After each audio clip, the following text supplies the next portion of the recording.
Hello student, KG classes में आपका स्वागत है। आज हम आपको कॉम्प्लेक्स सेंटेंस के बारे में बताएंगे। कॉम्प्लेक्स सेंटेंस में एक प्रधान उपवाक्य प्रिंसिपल क्लॉज होता है और एक या एक से अधिक आश्रित उपवाक्य सब ऑर्डिनेट क्लॉज होते हैं। सब ऑर्डिनेट क्लॉज तीन प्रकार के होते हैं। First noun clause, second adjective clause, third adverb clause. First noun clause संज्ञा उपवाक्य। यह निश्चित नहीं कि वह आएगा। That he will come is not certain. मैं नहीं जानता हूँ कि वह कहाँ रहता है। I do not know where he lives. सत्य यह है कि वह एक चोर है। The truth is that he is a thief. जो कुछ तुम्हारे अध्यापक कहते हैं उस पर ध्यान दो। Pay attention to what your teachers से। यह खबर कि उसने घर छोड़ दिया सही है। This news that he has left the house is correct. उपयुक्त उदाहरणों को पढ़ने के पश्चात अग्रलिखित नियमों को याद रखिए। फर्स्ट, कॉम्प्लेक्स वाक्य में नाउन क्लॉज का कार्य निम्न 5 रूपों में होता है। First, subject to a verb वाक्य number 1। B, object to a verb वाक्य number 2। C, complement of the verb वाक्य number 3। D, govern by the preposition वाक्य number 4। In case in apposition वाक्य नंबर 5। सेकंड, हिंदी वाक्यों में साधारणतः नाउन क्लॉज की से प्रारंभ होता है। थर्ड, यदि संज्ञा उपवाक्य नाउन क्लॉज असर्टिव वाक्य है तो अंग्रेजी अनुवाद में दैट का प्रयोग होता है। I know that he will not come to my house. 4, यदि संज्ञा उपवाक्य प्रश्नवाचक वाक्य है तो किसकी की अंग्रेजी नहीं आएगी और अनुवाद में प्रश्न सूचक शब्द वेयर, वाट, वाई, विच आदि नाउन क्लॉज के आरंभ में आएगा। I do not know where he has gone. 5, यदि प्रिंसिपल क्लॉज तथा नाउन क्लॉज दोनों ही प्रश्नवाचक हैं तो प्रश्नवाचक चिन्ह अवश्य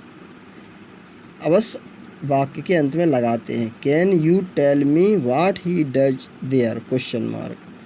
6, यदि प्रिंसिपल क्लॉज साधारण असर्टिव वाक्य है और संज्ञा उपवाक्य नाउन क्लॉज प्रश्नवाचक है तो प्रश्नवाचक चिन्ह वाक्य के अंत में नहीं लगेगा। Pay attention to what your parents से। Full stop. 7, यदि प्रधान उपवाक्य प्रेजेंट टेंस में है तो नाउन क्लॉज किसी भी काल टेंस में हो सकता है। Do you know that Mohan was absent yesterday? B, adjective clause विशेषण उपवाक्य। मैं उस आदमी को जानता हूँ जिसने तुम्हारी घड़ी चुराई थी। I know the man who stole your watch. यह वही गांव है जहां मैं पैदा हुआ था। This is the village where I was born. यही समय है जब तुमको पढ़ना चाहिए। This is the time where you should read. क्या तुम कारण जानते हो कि वह क्यों अनुत्तीर्ण हो गया? Do you know the reason why he failed? यह वही पुस्तक है जो तुमने कल पढ़ी थी। This is the book that you read yesterday. ऐसे लड़कों के साथ मत रहो जो अपना समय नष्ट करते हैं। Do not live with such student as waste their time.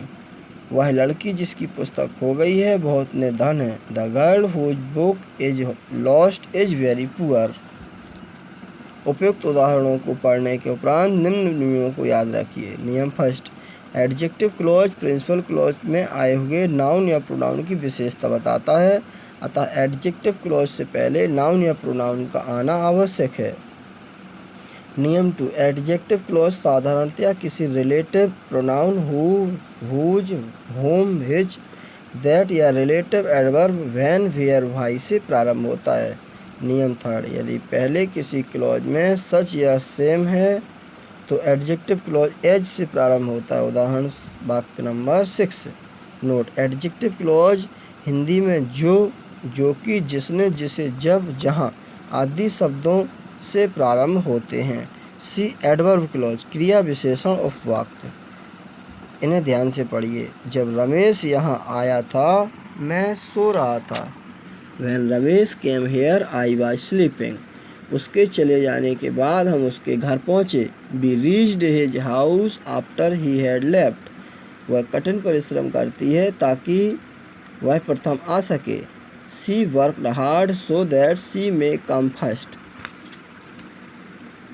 जब तुम वापस आओगे तब मैं तुम्हारे साथ चलूँगा। I shall go with you when you return.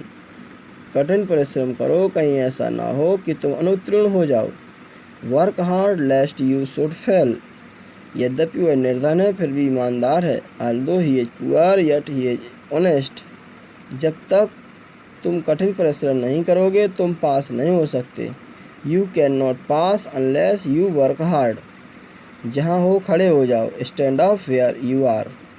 मैंने इस पेन को ख़रीदा क्योंकि यह सस्ती थी। I bought this pen because it was cheap. यदि तुम इसे पढ़ोगे तो तुम्हें यह पसंद आएगी।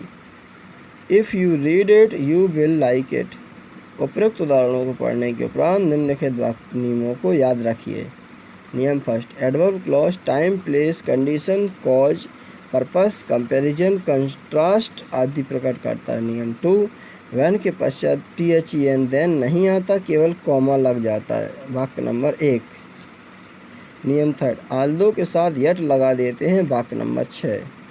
नियम 4, इफ़ के पश्चात भी तो की अंग्रेजी देन नहीं लगाते, केवल कॉमा लगा देते हैं। वाक्य नंबर 10। नियम 5, अनलेस तथा अनटिल के पश्चात नेगेटिव नहीं आते। वाक्य नंबर 7। नियम 6, अगर वाक्य के दोनों भागों में गा गीगे लगे हों तो इफ़ या वैन से प्रारंभ होने वाली क्लॉज को प्रेजेंट इंडेफिनिट में लिखते हैं और दूसरे को फ्यूचर इंडेफिनिट में। देखिए वाक्य नंबर 4 और 10। नियम 7, लेस्ट कहीं ऐसा ना हो के साथ शुड का प्रयोग होता है। लेस्ट के बाद नॉट नहीं लगाया जाता। वाक्य नंबर 5। नियम 8, सो दैट ताकि के बाद आने वाली क्लॉज में मे या माइट का प्रयोग होता है। वाक्य नंबर 3। नियम 9, आफ्टर के बाद पास्ट परफेक्ट टेंस का प्रयोग होता है। वाक्य number 2। Thanks, best of luck.